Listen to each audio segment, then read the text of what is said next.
You think you know Indonesia, but I promise you, you really don't, because the postcard version you've seen online is only about 5% of the story, and the rest is wild, messy, beautiful, complicated, and unforgettable. So let me take you with me through a country of over 17,000 islands, where volcanoes literally shape daily life, where ancient traditions clash with Instagram trends, and where I met some of the warmest people I've ever known while also witnessing firsthand what mass tourism is quietly destroying. And as the drone shot sweeps over Bali's emerald rice terraces glowing at sunrise, mist rolling off the paddies like breath from the earth, you realize why this place attracts more than 6 million international visitors every year just to this island alone, part of Indonesia's total of over 16 million tourists annually before the pandemic. And yet standing here with a local farmer named Wayang, who makes less than $6 a day working land his family has farmed for generations, he tells me tourists love this view, but they don't know the struggle.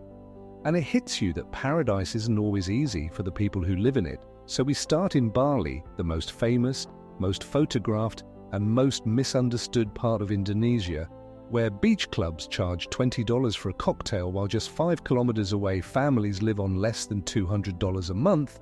And as the camera glides past Canggu's traffic jams, scooters weaving like a chaotic river of metal, I remember thinking this used to be quiet, because locals told me that in the 1990s you could walk these roads without seeing a single car. And now Bali produces over 4,000 tons of waste every single day, with only about 60% properly managed, the rest ending up in rivers and oceans. And when I stood on Kuta Beach after a storm, watching plastic bottles, flip-flops and snack wrappers wash ashore, it felt like the ocean was returning our mistakes to us.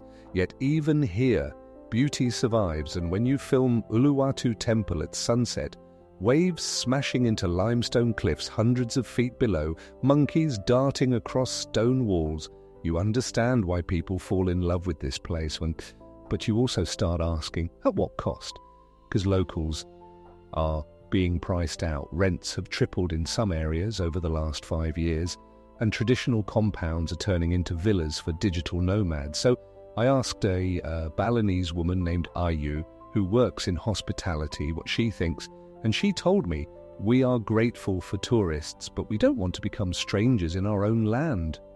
And that line stuck with me. Cut to Mount Bromo in East Java, where the sun rises over a smoking volcano, painting the sky in fire orange and purple, and you hear the low rumble of the earth, a reminder that Indonesia sits on the Pacific Ring of Fire with more than 130 active volcanoes, the most of any country in the world. And as we hike across the sea of sand, dust swirling around our boots, I meet a local guide named Rudy, who tells me tourism here exploded after social media made this place famous.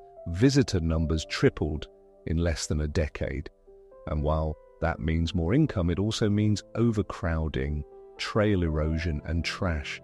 And as the camera zooms in on prayer flags fluttering in the wind, Rudy says, people come for photos, but they forget this mountain is sacred. And you start seeing the pattern that Indonesia isn't just a destination, it's a living culture. So we head to Jakarta, a mega city of over 11 million people, where skyscrapers rise next to street food stalls.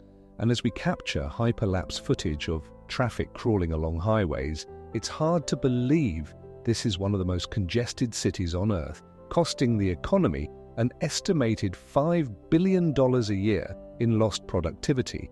And yet down a side street, I sit on a plastic stool eating nasi goreng for less than $2, laughing with a vendor named Budi, who tells me he's been cooking here for 30 years. And when I ask him about tourists, he shrugs and says, some respect us, some don't, but we smile anyway. And that's Indonesia in a sentence, because despite challenges, the warmth never disappears. Now we fly to Lombok, often called the next Bali, where tourism boards predict visitor numbers could double in the next 5 years. And as the drone sweeps over empty white sand beaches and turquoise water, you see why, but talking to locals, They're nervous because land prices are already rising and investors are buying beachfront property, and a fisherman named Hassan tells me, "I don't want Lombok to become noisy like Bali," and honestly, I hope it doesn't, because right now you can still hear waves crashing, not club music, and this is where I want to pause for a second, because if you're enjoying this journey so far, if you love travel that goes deeper than pretty shots, do me a quick favor, smash that like button, subscribe to the channel, and hit the bell so you don't miss our next documentary. I promise we're just getting started, and your support really helps this channel grow. Plus, it tells YouTube you want more real stories like this. Now back to it, because from Lombok we head to Komodo National Park, home to the famous Komodo dragons, massive lizards that can grow over 3 meters long, and as the camera captures one, slowly dragging itself across the dirt, you feel like you've stepped into a prehistoric movie. But what most people don't know is that park fees jumped from around $10 to over $60 in recent years, and there was even talk of making it $1,000 per visitor, all to limit numbers and protect the ecosystem, because coral reefs here are under stress, and boat traffic has increased pollution, and a park ranger named Sari tells me, "We don't want Komodo to disappear because of fame." And that sentence should echo in every travel vlog. Then we move to Yogyakarta, the cultural heart of Java, where ancient temples like Borobudur, the largest Buddhist monument in the world, rise out of the jungle, and as morning fog lifts around its stone stupas, it feels like time stops. But did you know Borobudur receives over 4 million visitors per year, and foot traffic has started wearing down the stone steps? So authorities now limit daily numbers, and when I spoke to a local historian, he told me that 20 years ago you could wander freely here. Now it's all timed tickets and crowd control, and while that protects the site, it also changes the experience. So we drive through rural villages, capturing kids playing soccer barefoot, women washing clothes in rivers, and you realize Indonesia isn't just tourist hotspots, it's everyday life. And one night, staying with a host family, we shared dinner on the floor, eating with our hands, laughing at my terrible Bahasa Indonesia. And they asked me why foreigners love Bali so much, and I said, "Because it's beautiful." And the grandmother smiled and said, "So is the rest of Indonesia." And she was right, because from Sumatra's rainforests, where orangutans cling to branches, to Raja Ampat's coral reefs, considered among the most biodiverse marine ecosystems on Earth, with over 1,500 species of fish, this country is insane, but tourism pressure is growing everywhere. And while Indonesia makes billions from tourism each year, it also loses forests at alarming rates, with deforestation contributing to climate change and wildlife loss. And when I visited a village near a palm oil plantation, locals told me rivers used to run clear, now they're brown. And tourism documentaries rarely show this side, but it matters because travel has consequences. And here's the controversial part. Some places in Indonesia are becoming victims of their own popularity, like Nusa Penida, once a quiet island, now overrun with day trippers, Instagrammers queuing for cliff photos, drones buzzing like flies, and locals selling parking spots on farmland. And I stood at Kelingking Beach watching people risk their lives climbing down steep cliffs just for a photo, and I thought, when did travel become more about proof than experience? So what's the solution? Because I don't believe in gatekeeping, people deserve to explore, but we have to travel smarter, stay longer in one place, support local businesses, avoid exploitative tours, respect culture, and choose lesser-known destinations like Flores instead of Bali, Sumba instead of Lombok, or inland Java instead of beach resorts. And when I asked a tourism student in Bandung what she hopes for the future, she said, "I want tourists who care, not just consume."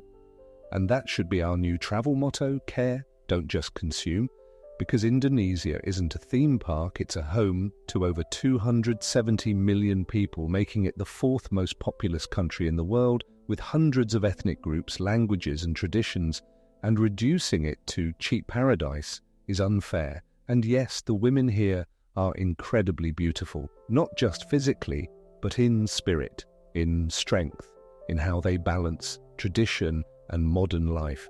And I met a female entrepreneur in Jakarta who runs a small cafe, employs 10 people, and she told me, "Beauty is power here, not decoration." And that changed how I see those viral titles, because behind every smile is a story, a struggle, a dream. And that's what I want you to remember. So as we approach the end of this journey, flying over Emerald Island, scattered like jewels across a blue ocean, I want to say thank you for watching.